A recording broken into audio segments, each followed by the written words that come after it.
একটা প্রশ্ন হলো, এক ভাইয়ের সম্পদ অন্য ভাই জালিয়াতি করে গ্রাস করলে তার কি শাস্তি হবে?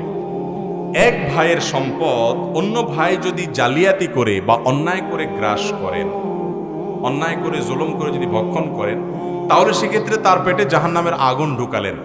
মনে রাখবেন, অন্যের সম্পদ চুরি করলে, ডাকাতি করলে একটা গুনাহ হবে, আর নিজের রক্ত সম্পর্কীয় ভাই, আপন ভাই, তার সম্পদ আত্মসাৎ করলেন, তাহলে গুনাহ এখানে দুইটা হবে। এক হলো আত্মসাতের গুনাহ, আর একটা হলো আত্মীয়তার সম্পর্ক আপনি নষ্ট করেছেন এই কাজের মধ্য দিয়ে, তার গুনাহ। কারণ নবী করিম সাল্লাল্লাহু আলাইহি সাল্লাম বলেছেন, আস-সাদাকাতু আলাল মিসকিনি সাদাকা ওয়াস-সাদাকাতু আলা যাবিল কুরবা সিলাতুন ওয়া সাদাকা।